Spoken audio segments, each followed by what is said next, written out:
अगर आप मेडिसिन से रिलेटेड इन्फॉर्मेशन चाहते हैं तो अभी सब्सक्राइब करें चैनल को नॉलेज फॉर इंडियन। तो आज की इस वीडियो में हम बात करेंगे डॉक्सीसाइक्लिन कैप्सूल के बारे में या फिर डॉक्सीसाइक्लिन 100 mg कैप्सूल के बारे में। तो इधर देखिए हम बात करेंगे इसके फ़ायदे के बारे में, इसके जो है नुकसान क्या है, कब तक लेना होता है, क्या साइड इफ़ेक्ट है, क्या प्रिकॉशन रखना है और कौन कौन से अच्छे ब्रांड हैं। तो सबसे पहले जो है ब्रांड से शुरुआत कर देते हैं। तो देखिए डॉक्सीसिप आती है जो कि सिप्ला की होती है।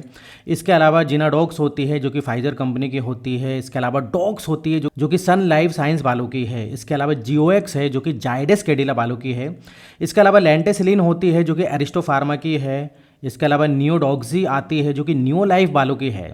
इसके अलावा नाइकोडॉक्सी आती है जो कि एबॉर्ड कंपनी की है। इसके अलावा DC-100 आती है जो कि इंटाज कंपनी की है। इसके अलावा टेट्राडॉक्स है जो कि सन फार्मा की है। तो इस प्रकार से बहुत सारी कंपनियों की आती है। तो कुछ अच्छे ब्रांड के बारे में मैंने आपको बता दिया है। तो थोड़ी सी अच्छी ब्रांड की लोगे तो आपको अच्छा फ़ायदा मिलेगा। तो चलिए अब हम बात करते हैं इसके फ़ायदे के बारे में या फिर किन किन कंडीशन में डॉक्सीसाइक्लिन को डॉक्टर देते हैं या फिर हम लेते हैं। तो देखिए सबसे पहले तो बता दूं कि ये एक जो है एंटीबायोटिक मेडिसिन है या फिर एक एंटीबायोटिक कैप्सूल है। अब ये काम करती है आपके बैक्टीरियल इन्फेक्शन में, जो कि बैक्टीरियल इन्फेक्शन हो जाते हैं। तो देखिए वायरल इन्फेक्शन में काम नहीं करती है, बैक्टीरियल इन्फेक्शन में काम करती है। जैसे कि आपने देखा होगा एक्ने वगैरह हो जाते हैं, आपको चेहरे पे एक्ने वगैरह होते हैं, तो उस कंडीशन में कई बार डॉक्टर इसको देते हैं। इसके अलावा UTI हो जाता है, यूरिनरी ट्रैक्ट इन्फेक्शन जिसको बोलते हैं, या फिर यूरिन करते समय जलन होना, यूरिन करते समय दर्द होना, उसमें इसको देते हैं। इसके अलावा इंटेस्टाइन, कोई आंत में इन्फेक्शन है तो उसमें भी इसको दिया जाता है। इसके अलावा अगर आपकी आंखों में इन्फेक्शन है तो उस कंडीशन में भी डॉक्सीसाइक्लिन को लिया जाता है।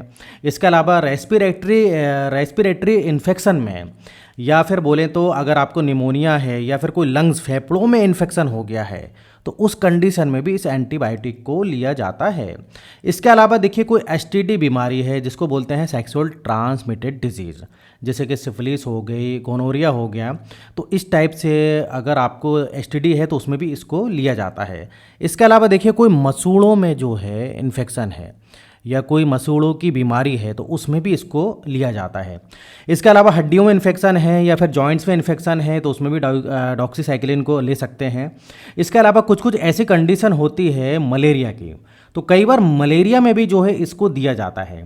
इसके अलावा कोई कीड़े मकोड़े काट लेते हैं या फिर जो है कोई इन्फ्लामेशन वगैरह है तो उसमें भी डॉक्सीसाइक्लिन को लिया जाता है या फिर डॉक्टर द्वारा दिया जाता है।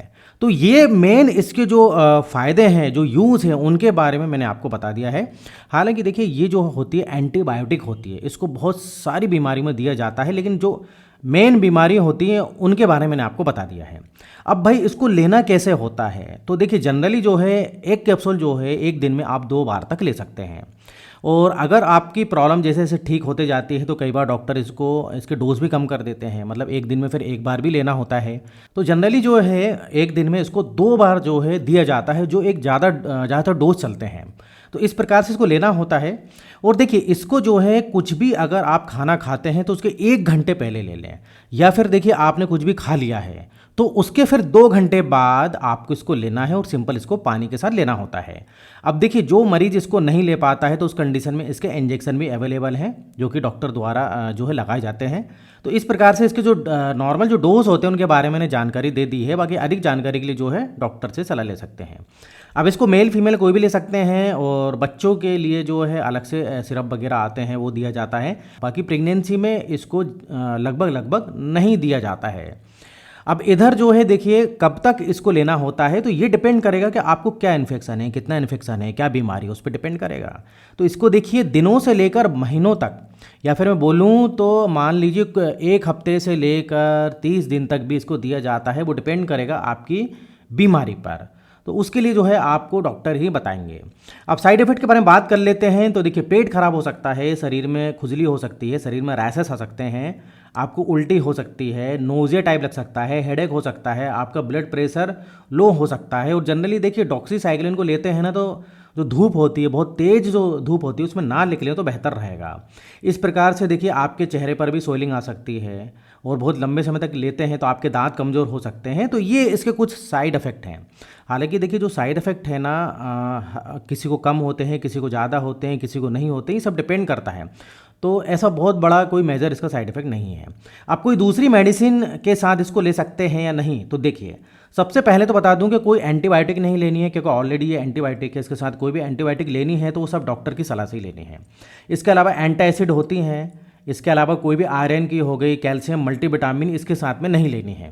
और अगर आपकी आयरन कैल्शियम की मेडिसिन चल रही है या फिर कोई मल्टीविटामिन की चल रही है, वो लेना है, तो देखिए मैं इधर बताना चाहूँगा वो कैसे ले सकते हैं। आपको 2 घंटे का गैप रखना है। मान लीजिए आपने डॉक्सीसाइक्लिन की कैप्सूल ली, तो फिर उसके 2 घंटे बाद या इसके 2 घंटे बाद जो है आप कैल्शियम की या मल्टीविटामिन ले सकते हैं। तो एकदम इसके साथ ही नहीं लेना है। बाकी आप अधिक जानकारी के लिए जो है डॉक्टर से सलाह ले सकते हैं।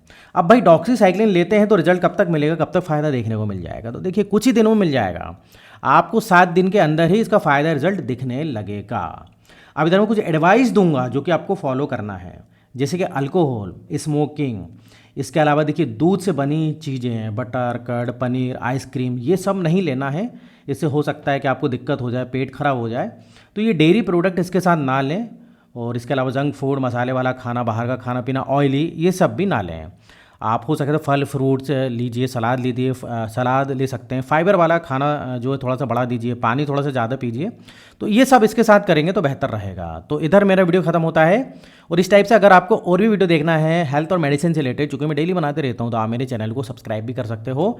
अगर आपने मेरे चैनल को सब्सक्राइब नहीं किया है तो वीडियो अच्छा लगे तो लाइक भी कर दीजिएगा। फिर मिलेंगे नेक्स्ट वीडियो में। जब तक आप बने रहिए, देखते रहिए आपके अपने चैनल में नॉलेज फॉर इंडियन।